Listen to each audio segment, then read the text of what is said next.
자, 오늘 다 같이 읽으실 성경 말씀은 사도행전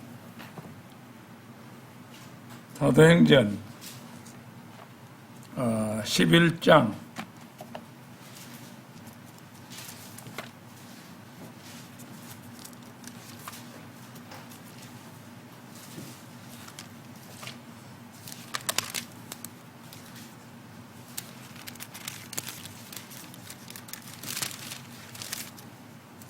11장 19절에서 26절까지 말씀입니다. 19절에서 26절까지 말씀.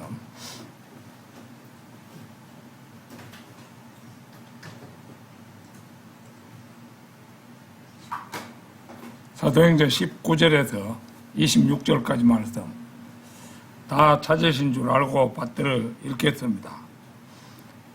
이제 스데반에 대하여 일어난 박해로 말미암아 널리 흩어진 자들이 페니케와 사이프러스와 안티옥 끝까지 여행하면서 오직 유대인들에게만 말씀을 선포하였고 그 외에는 아무에게도 말씀을 선포하지 아니하였더라.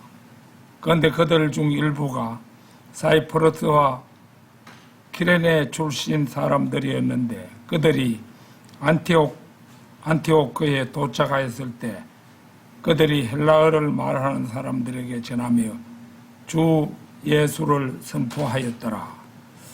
그러자 주의 손이 그들과 함께 하였더라. 그리하여 엄청난 수가 믿었고 주께 돌이켰더라.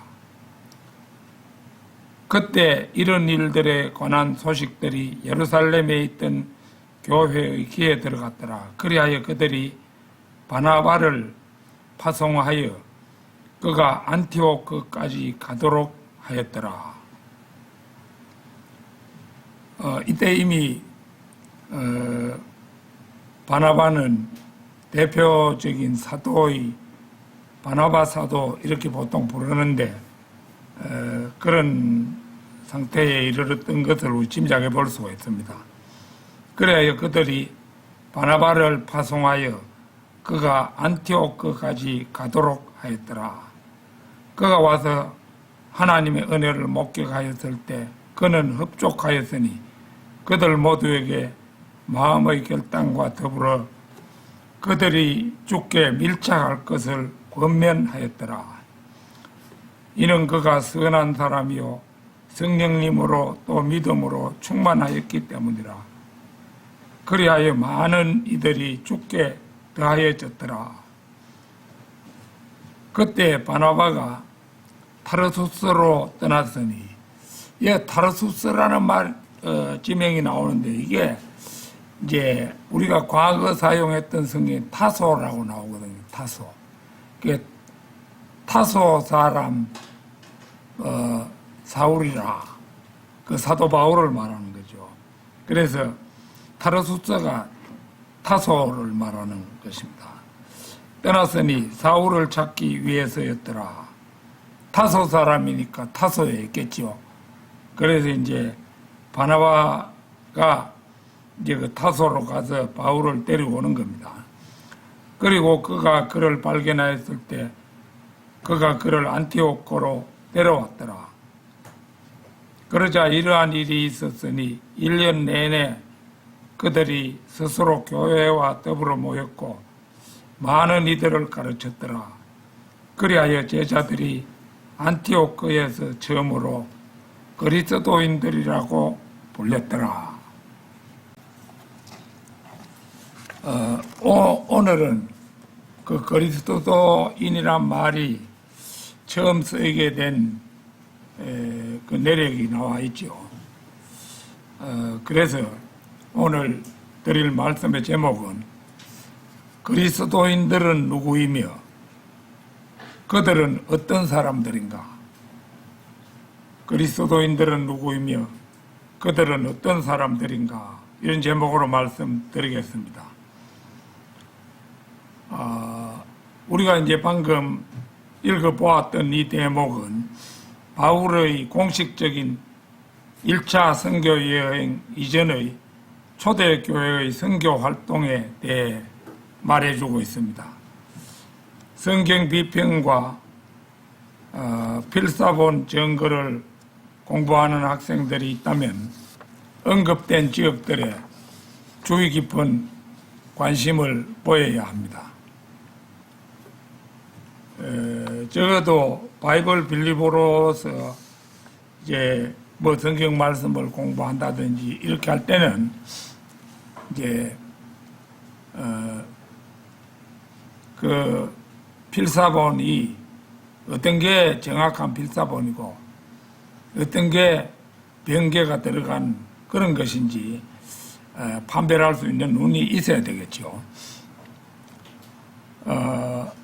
그 지명들이 나오는데 이 지역들은 그 지역 언어로 된 최초의 신약 번역본들이 어디에서 유포될 것인지를 암시해 주기 때문입니다.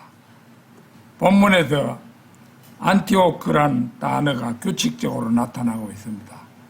우리가 과거 사용했던 성경에는 안티오크가 안티옥 이래가지고 세 글자로 삼음절로 나왔었는데 우리 새로운 번역에서는 안티오크 이렇게 표기되었습니다.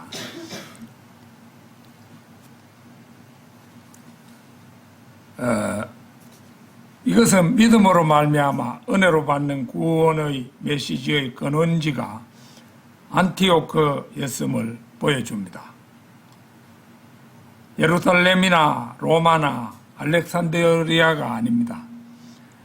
본문에 바울 서신적 표현들이 나옴을 주의할 필요가 있습니다. 주께 더하여졌더라 24절 하나님의 은혜를 목격하였을 때 그 바로 앞에 23절 주 예수를 선포하였더라 20절 등을 볼 때 그렇습니다. 이 사실은 야고보의 죽음과 요 야고보는 예수님의 아우가 아니고 요한의 형이었죠. 사도 요한의 형인데 먼저 죽었죠. 그래서 이제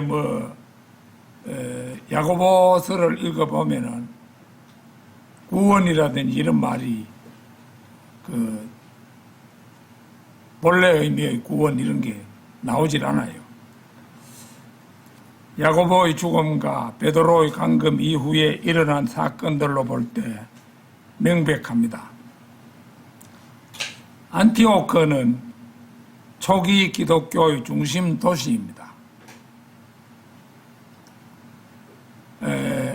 그 당시에 인구가 80만 명 정도 되었다고 하는데 80만 명이면 요새로 봐서도 작지 않은 도시죠.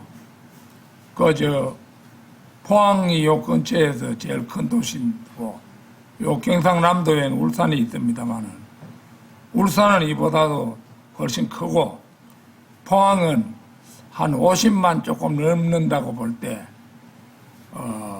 포항보다도 큰 그런 도시였어요. 이곳은 시리아와 킬리키아 지방의 로마 총사령부가 있던 곳이었습니다.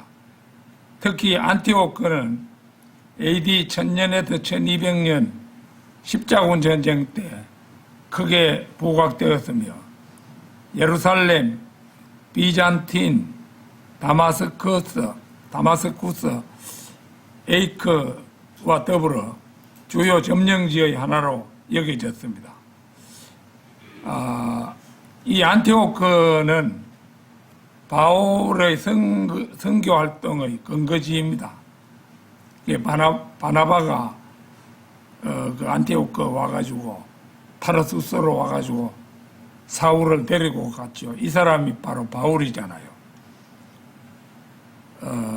그때는 분명히 이제 그 바나바가 사울의 선배 역할을 톡톡히 하고 이랬습니다만은 1차 선교 여행을 마치고 난 다음부터는 바울이 중심이 되고 또 바울이 이제 그 바나바와 결별하고 바울 자신이 이제 한 팀이 돼가요 이제 출발하잖아요.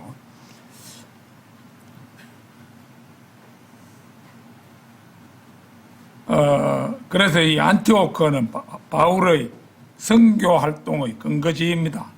이곳에서 최초의 신약 번역본들이 시리아, 북아프리카, 이탈리아, 소아시아로 퍼져나갔습니다. 안티오크에서 나온 원문은 아시리아 계열 원문 혹은 비잔틴 원문으로 불립니다. 종교개혁 시기에 이것은 표준 원문 또는 최상의 원문이라 불렸습니다. 권위 역본의 원문이기도 한 이 원문은 바울의 친구들이 동쪽 아르메니아와 페르시아로 가져갔던 시리아 필사본들에서도 발견됩니다. 이 사본들이 로마에서는 제롬, 북아프리카에서는 오리겐, 시리아에서는 라볼라에 의해 변개됩니다. 이것이 또한 암흑시대 동안 왈덴스, 성경대로 믿는 사람 부류의 하나죠. 왈덴스, 바우도이스, 이건 내 설교 준비하면서 처음 접한 이름인데 이것도 성경대로 믿는 사람들의 다른 이름이에요. 폴리시안, 보고마일즈, 알비겐스 등 바이블 빌리버들에 의해 지켜져 왔습니다. 이러한 사본들은 진리에 대한 사탄의 모조품인 알렉산드리아 사본이나 시내 사본, 바티칸 사본이 그리스도의 몸에 의해 거부당하기 100년도 더 전에 기록된 것들로서 킹 제임스 성경을 지지합니다. 콘스탄티노플, 비잔티움이라고도 하는데 터키 이 지역이 되죠. 그 터키에서 가장 큰 티르키에 요새 그렇게 말을 하는데 제일 큰 도시 이름입니다. 비잔티움이라고도 불리고요. 헬라어 표준 언문과 더불어 그것들은 하나님께서 영감을 불어넣으시고 하나님께서 보존하시고 하나님께서 존중하시는 본문입니다. NASV, NEB, 리빙 바이블, NRSV는 그 필사본들 앞에서 악취나는 치즈와 부패한 우유에 지나지 않습니다. NASV, NEB, 리빙 바이블, NRSV 전 변개된 성경들이죠. 그러니까 악취나는 치즈, 부패한 우유에 지나지 않는다 이렇게 비유되었습니다. 쿠레네는 그리스도 이전 약 630년경에 아프리카 북쪽 해안에 세워진 도시입니다. 안티오크에서 온 선교사들이 이 지역 주민들을 위해 신약을 라틴어로 번역했습니다. 그러나 그것은 알렉산드리아의 기독교 대학에 의해 변개됩니다. 이 이제 대학이면 모범이 돼야 되는데, 그 당시에 이제 대학의 교수 가운데 대표적인 사람이 오리겐 같은 사람이었잖아요. 오리겐 같은 사람이었지 않습니까? 그렇다 보니까 이런 사람들의 손으로 변개되었다는 거죠. 가만히 놔두면 원 상태를 보존하는데 이걸 저희들이 많이 안다 이래가 뜯어고치니까 변개된 성경이 되어버리는 것이죠. 자, 그리스도인들은 누구이며 그들은 어떤 사람들인가? 첫째, 그리스도인은 예수님을 통해 하나님의 자녀가 된 사람들입니다. 그들은 예수님께 순종했고 그분을 증거했으며 경배할 뿐만 아니라 그분과 함께 거했습니다. 그들은 죄를 회개하고 믿음을 가진 사람들이며 예수님을 영접하여 하나님과 함께하는 삶을 산 사람들입니다. 그리스도인은 예수 그리스도의 보호하심에 그의 혼을 의탁합니다. 그는 예수님께서 이루어 놓으신 속죄에 영원한 소망을 둡니다. 또한 그는 예수 그리스도를 통하여 하나님의 자녀로 살아갑니다. 본문 처음 19절 20절 보겠습니다.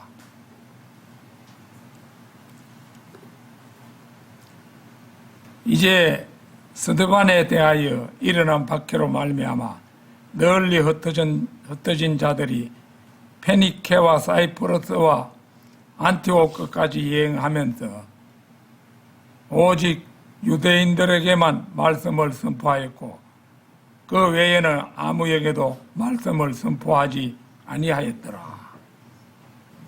사이프러스 하니까 떠오릅니까? 사이프러스 가는 곳은 섬이지요. 특히 그 소아시아 바로 밑에 바다에 그게 큼지막한 섬이 하나 있는데 그 사이프러스 섬이라고 하죠. 20절입니다. 그런데 그들 중 일부가 사이프러스와 키레네 출신 사람들이었는데 그들이 안티오크에 도착하였을 때 그들이 헬라어를 말하는 사람들에게 전하며 주 예수를 선포하였더라. 자, 이 두 구절을 찬찬히 들여다보면 로마서 1장 16절에 나타나 있는 그대로입니다. 로마서 1장 16절 같이 찾아보겠습니다. 로마서 1장 16절입니다.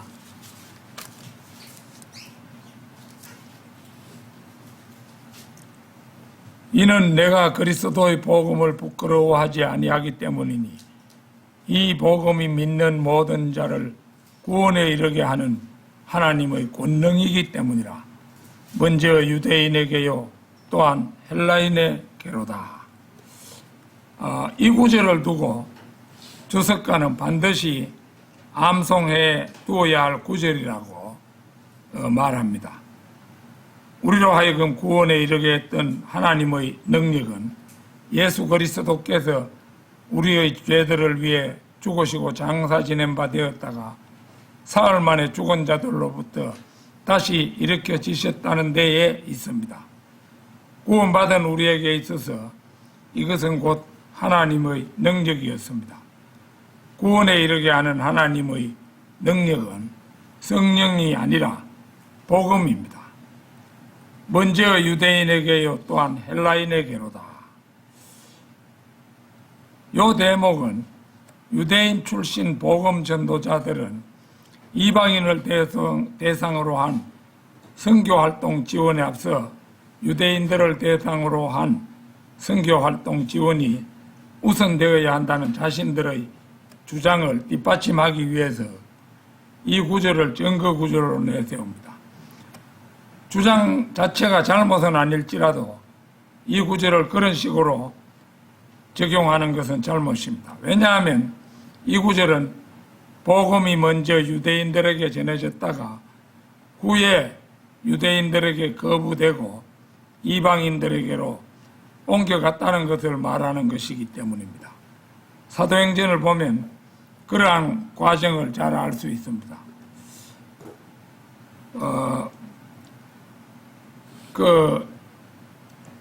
여러분께서 사도행전 기회가 있으면 한번 쭉 읽어보시기 바랍니다. 사도행전 2장에서 복음을 들었고 유대인들은 사도행전 2장에서 복음을 들었고 3장에서도 들었으며 4장에서도 들었으되 박해했고 5장에서도 박해했으며 6장에서도 박해하더니 7장에 이르러서는 스데반이 죽음을 당하는 사태로까지 발전했고 8, 9, 10, 11, 12장을 거쳐 13장에서는 성령으로 충만하여 복음을 전파하던 바울의 설교를 듣고 난 뒤 그를 반박하고 모독함으로써 성령을 모독하기에 이르렀고 14, 15, 16, 17장 그리고 18장에서는 끝내 박차버렸으며 유대인들을 두고 하는 말입니다. 19장, 20장, 21장 그리고 마지막 28장에 와서는 그들이 어떻게 되었는지 여러분도 다 짐작하시겠죠. 완전히 시야에서 사라지고 없습니다. 유대인들은 갈수록 희박해져 가지고 나중에는 소속도 불분명한 이방인들에게 복음이 넘어갑니다. 대신에 복음이 있는 곳에는 언제나 이방인들이 자리 잡게 되었는데 8장에서는 에티오피아 내시가 구원받았고 10장에서는 코넬료가 구원받았으며 11장부터 12장, 13장에 걸쳐 바울의 복음 전파 활동이 시작되었습니다. 15장부터는 믿음으로 말미암아 하나님의 은혜로 구원받는다는 사실이 이방인들에게 전파되기 시작하여 28장까지 진행되는 동안 어느새 이방인들이 전면에 나서 있고 유대인들은 뒤처지고 맙니다. 이러한 추이가 바로 오늘 로마서 1장 16절에 나오는 먼저 유대인에게요 또한 헬라인에게로다 이 말씀의 바른 의미입니다. 자, 그러면 마지막 때를 향해 치닫고 있는 지금 이 시대는 어찌 되었습니까? 유대인과 이방인이 위아래가 완전히 역전되고 말았습니다. 로마서 11장 25절에서 27절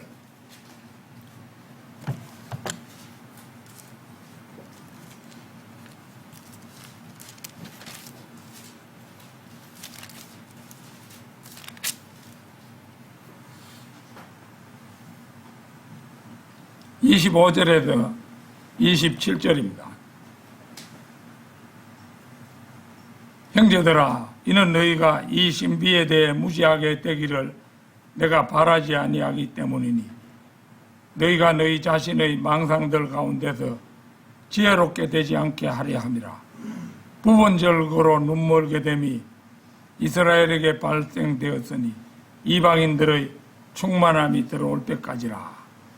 그런 뒤에 온 이스라엘이 구원받게 되리라.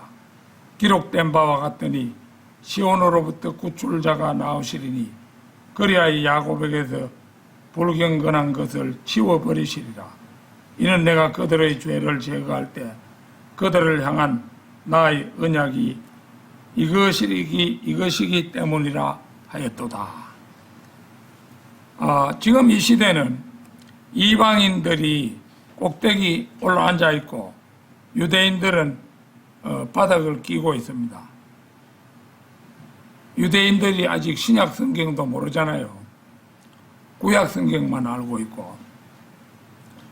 그런데 1918년이 되자 유대인들이 자신들의 땅으로 되돌아왔고 1948년에는 국가로 재건되었으며 이 마지막 시대를 거쳐 대환란 기간을 통과한 뒤 천년왕국에 가서는 다시 유대인들이 꼭대기에 올라앉아 있게 될 것입니다.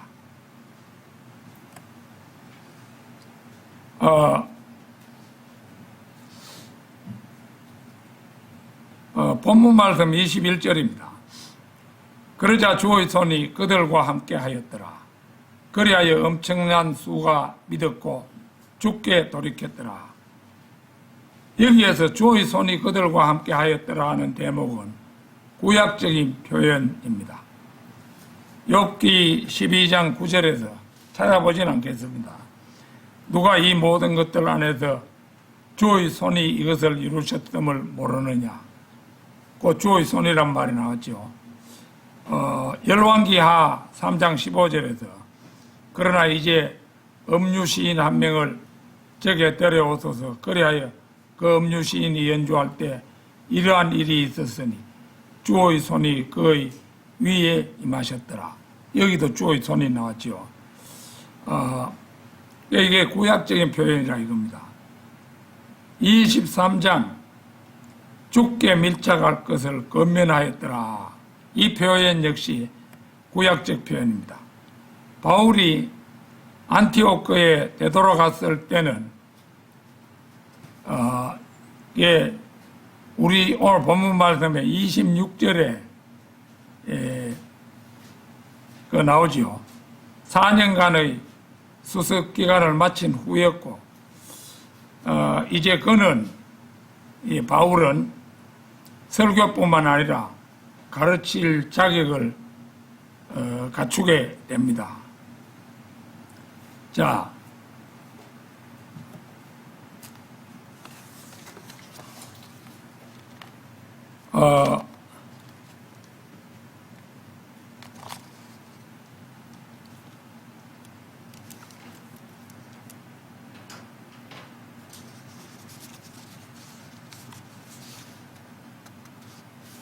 오늘 본문 말씀 22절입니다. 그때 이런 일들에 관한 소식이 예루살렘에 있던 교회의 귀에 들어갔더라. 그리하여 그들이 바나바를 파송하여 그가 안티오크까지 가도록 하였더라. 여기서 교회란 말은 교회 건물이 아님을 보여줍니다. 신약에서 교회 건물은 없습니다. 신약 성경 전체에서 교회 건물을 가리킨 교회라는 말은 없어요. 바나바는 예루살렘에서 이제 안티오크로 갑니다. 거기서 그는 옛 친구 사울을 데려오기 위해 이제 타르수스로 올라갑니다. 그리고 바울을 선교본부로 데리고 옵니다. 바울은 거기서 다마스커스나 예루살렘에서보다 더 나은 환영을 받게 됩니다. 바울은 놀라운 간증을 지닌 사람이잖아요. 그러니까 아마 그 안티오크에서 바울의 설교라든지 가르침을 받은 사람들은 바울을 굉장히 우러러 보았을 것입니다. 그러니까 예루살렘에서보다 더 나은 환영을 받게 되는 것입니다. 그리스도인들은 누구이며 그들은 어떤 사람들인가? 둘째, 그리스도인은 죄에 대하여 승리하며 죄 역시도 그를 주관하지 못합니다. 로마서 6장 14절 한번 읽겠습니다. 로마서 6장 14절.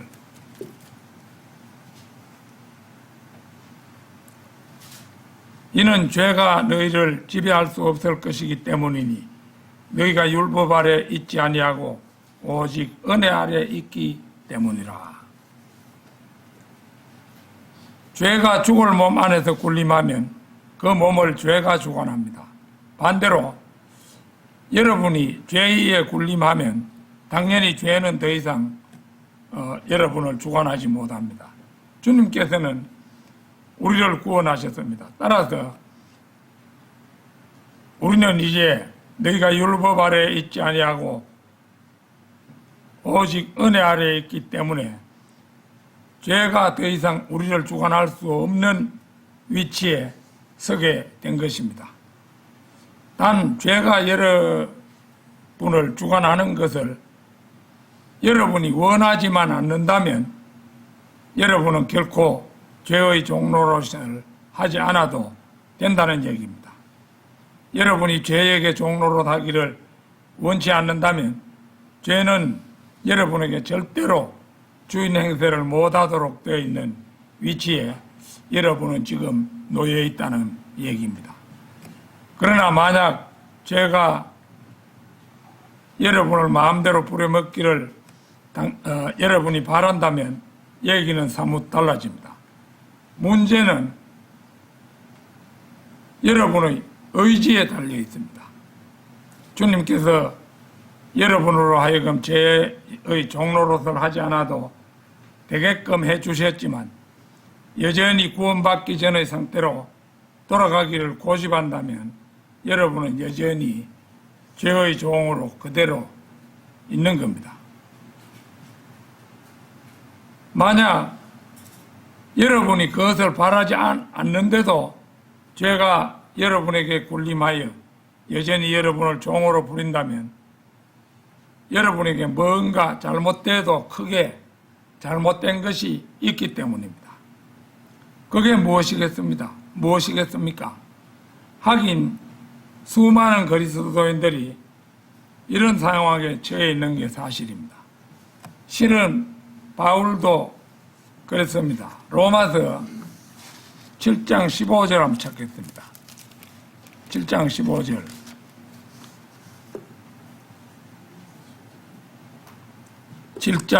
15절.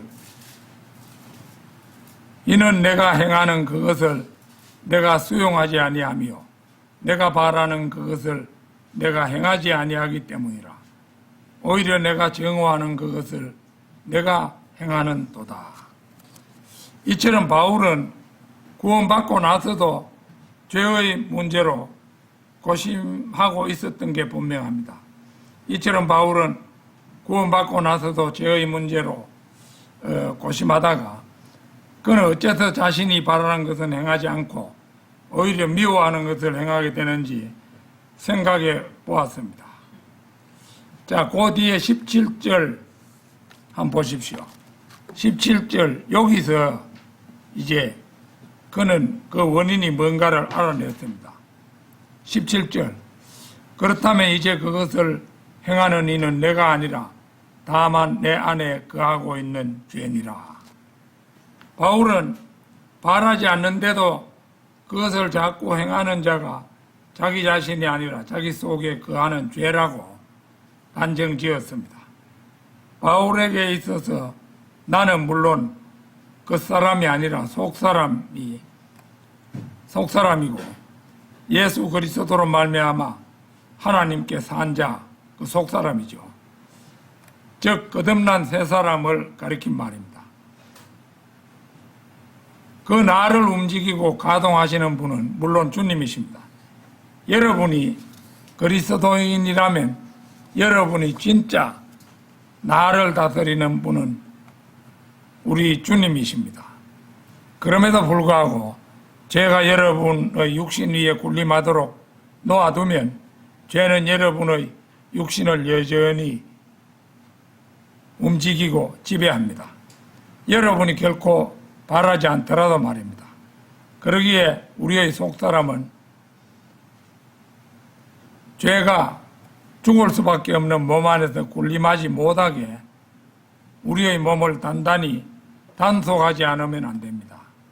그러려면 몸의 정욕들 안에서 잊지 말아야 하고 정욕들 가운데서 죄에게 순종하지 말아야 한다는 것이 12절의 말씀이었고 여러분의 지체를 의의 도구로 하나님께 드리라는 것이 13절의 말씀이었습니다.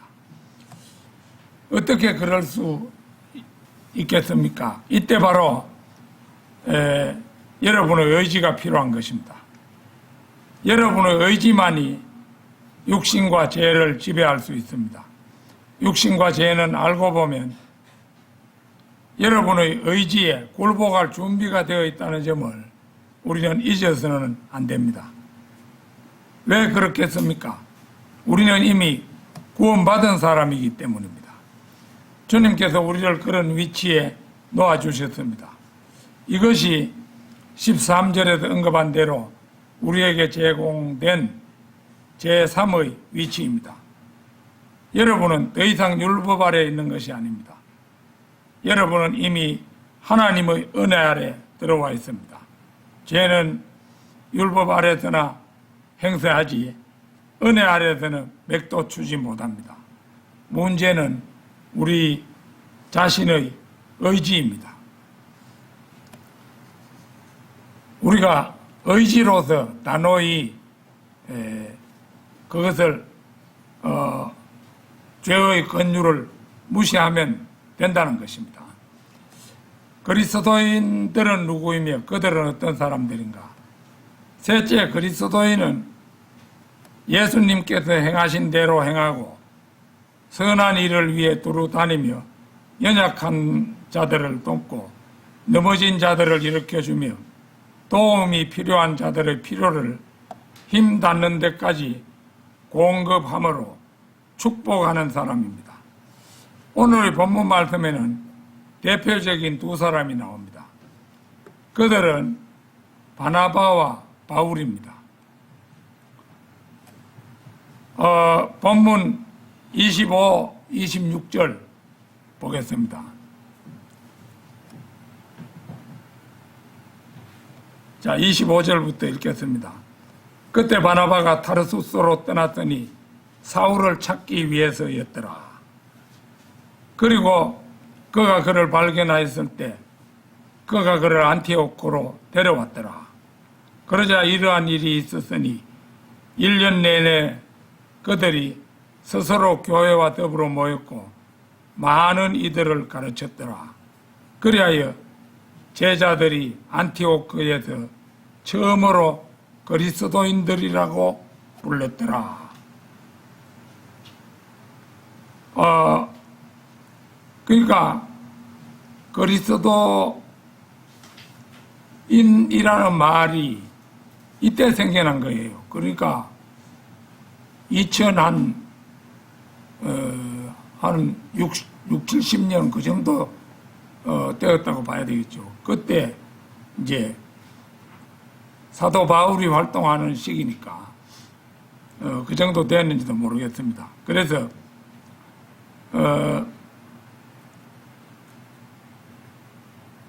그리스도인이 그 말이 처음 사용된 곳이 안티오크였다는 것입니다. 사도행전 26장 28절 한번 보겠습니다.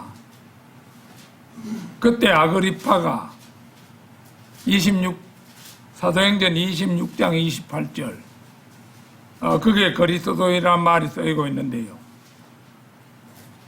그때 아그리파가 바울에게 말하기를 네가 나를 설득하여 거의 그리스도인이 되게 하는도다 하였더라. 아그리파 왕이 그리스도인이라고 굳이 말했으므로 이 용어는 그리스도를 구주로 영접하고 구원받아 행동이 변화된 사람 정도의 의미가 이미 그때 통용되고 있었음을 보여주는 거죠. 베드로전서 4장 16절 한번 찾겠습니다.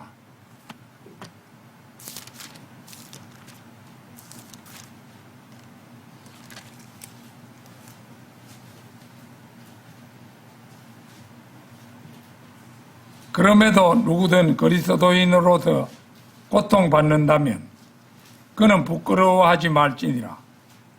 오히려 그는 그 일로 인하여 하나님을 영화롭게 할지니라. 여기에 사용된 것도 수치스러운 칭호가 아니라 오히려 자랑스러운 칭호인 것을 알 수가 있습니다.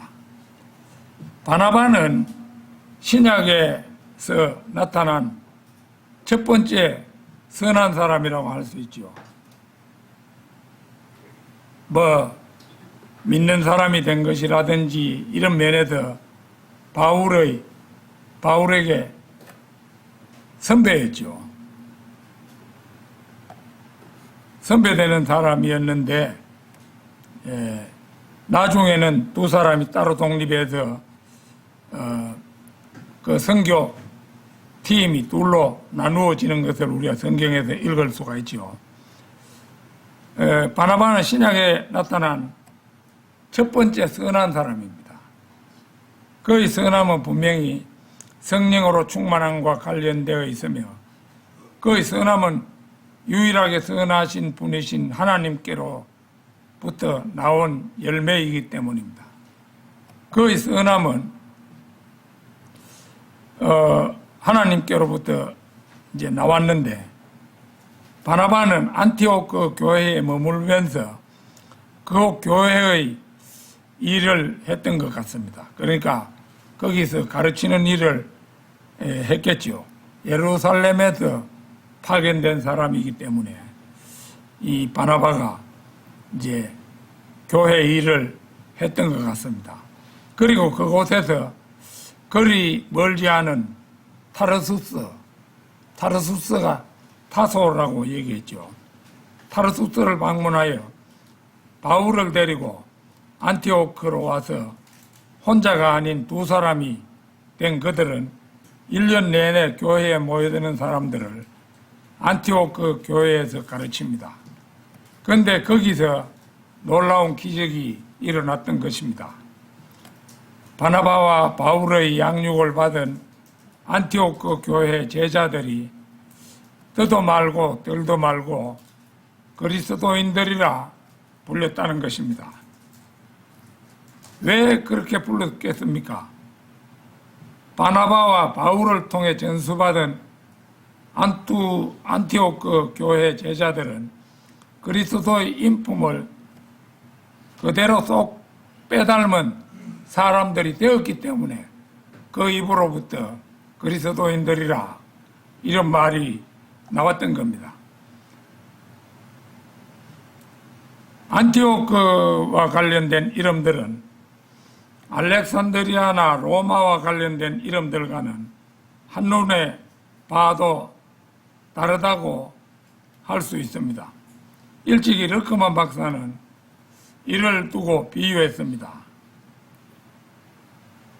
베드로라는 이름을 로마에 두고 요한마가라는 이름을 알렉산드리아에 두는 것은 빌리선데이라는 이름을 트레벌링카 이거 폴란드 바르샤바 근처 한 100리 정도에 있는 도시 이름인데요. 트레벌링카 여기에 옛날 나치의 수용소가 있던 곳입니다. 나치의 수용소가 있는 곳인데 빌리선데이라는 이름을 트리벌링카에 샘 존스라는 이름을 베트남에 두는 것과 같다고 말했습니다. 그러니까 여기에 베드로라는 이름을 로마에 두는 거 잘못이죠. 로마에는 베드로는 한 번도 간 적이 없는데 로마 가톨릭에서 베드로가 그거 갔다 하고 베드로의 무덤이 거기 있다고 로마 가톨릭이 주장하는 바죠.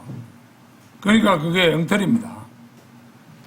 그 다음에 요한마가라는 이름, 요한마가는 마가복음을 지은 사람이잖아요. 이 사람이 오리겐이 주로 머물렀던 알렉산드리아에 간 적도 없잖아요. 그러니까 베드로라는 이름을 로마에 두는 것이나 알렉산드리아라는 데다가 요한마가를 두는 것은 비슷한 잘못이죠. 그것이 뭐하고 같으냐? 빌리선데이라는 이름을 트레벌링카에, 빌리선데이는 미국의 유명한 전도자지요.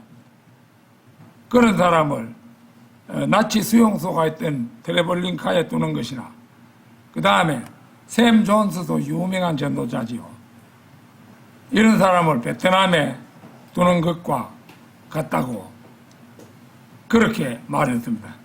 샘 존스가 베트남에 있는 거 어울리지 않죠.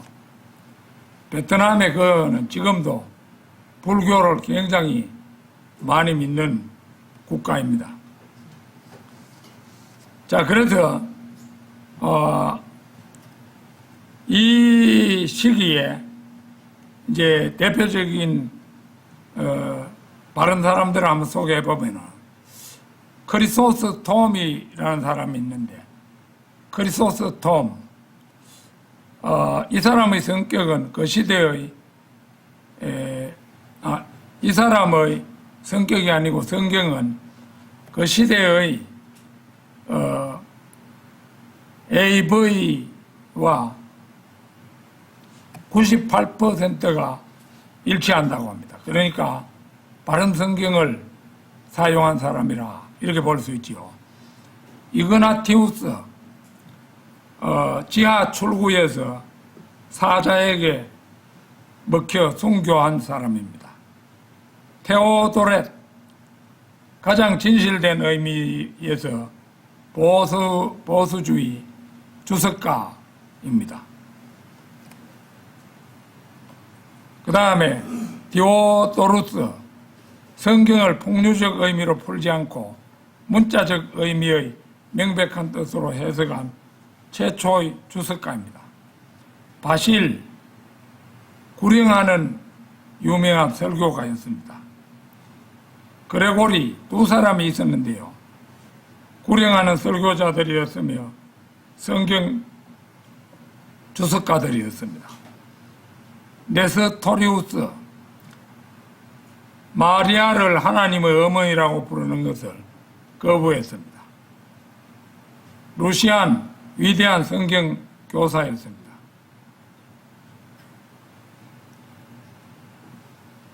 아리우스 시편 2편 7편이 시편 2편 7편 한번 찾아볼까요?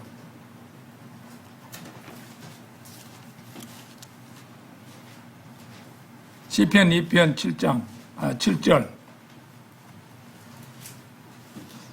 내가 칙령을 선언하겠도다. 주께서 나에게 이같이 말씀하셨느니라. 너는 나의 아들이라. 이날 내가 너를 낳았도다. 성경에 이렇게 기록되어 있는데 이것이 이제 오리겐은 영원에서 그런 일이 있었다 이렇게 주장한 거예요.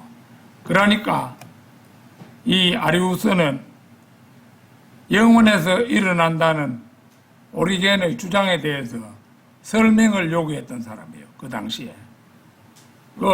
당신이 한번 자세히 한번 설명해 봐라. 이렇게 요구했던. 이날 내가 너를 낳았다. 이거는 예수님의 성육신의 때를 가리켜서 너를 낳았다. 이렇게 한 것이잖아요. 자, 이런 사람들이 있었는데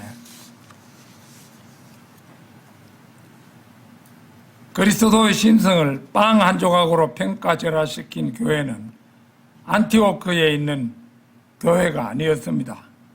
그것은 북아프리카 알렉산드리아에서 발원한 로마에 있는 교회였습니다.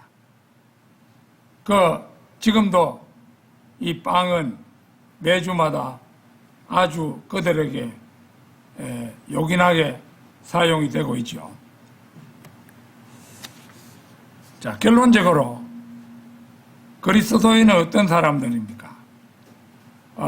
전에 저는 안티옥 교회라는 삼음절의 이름을 꽤 여러 번 대한 적이 있습니다. 어디 교회 이런 같은 거 보다 보면 강주 안티옥 교회 이런 식으로 안티옥이라는 말이 나오는 거예요. 왜 그들은 우리말도 아닌 안티옥이라는 이름을 그토록 사랑했던 것이겠습니까? 그들은 말 그대로 초대교회로서 안티옥 교회가 온갖 장점을 지닌 교회로 사도행전에 소개되고 있었기에 막연한 동경에서 그들의 교회 이름을 안티옥 교회라고 이름한 것으로 보입니다. 그리고 는 10중 8구는 저의 추정이 맞을 것으로 보입니다. 그러나 초대 안티옥 교회에 비해 단 10%도 비슷한 점이 없이 훌륭한 교회에 대한 막연한 동경만으로 자신이 다니는 교회 이름을 안티옥이라 이름 지어서 부른다는 것은 실로 대단한 무리라고 할 수 있을 것입니다. 일찍이 안티오크 교회는 제1차 전도 여행을 떠났던 바나바와 바울이 충성스럽게 사역하여 가르쳐낸 제자들이 그리스도인이라는 거룩한 이름을 창출했던 빛나는 사역지가 아닙니까? 거기 두 사람이 함께 사역했던 것이죠. 일당백의 두 사람이 열과 성을 다 기울여 이 세상 최초로 완전 무결한 순도 100%의 그리스도인들을 길러냈던 바로 그곳이 안티옥 그 교회였던 것입니다. 그러니까 위대한 교회였죠. 그러니까 같은 점이 10%가 뭡니까? 5%도 안 되는 그런 가짜 교회들이 그냥 사도행전에서 안티옥이란 말을 듣고는 그런 교회를 사모한다는 의미에서 안티옥 교회, 이렇게 일반 개신교회가 그렇게 이름 지어 부른다는 것은 엉터리 중의 엉터리죠. 이름만 빌려온다고 그 이름을 자신이 차지하는 것이 아닙니다. 오히려 그 이름보다 바나바와 바울이 그랬듯이 각기 자신들을 그리스도인들의 반열에 올려놓는 여러분이 되시기를 진심으로 기도에 마지 않습니다. 다 같이 기도드리겠습니다.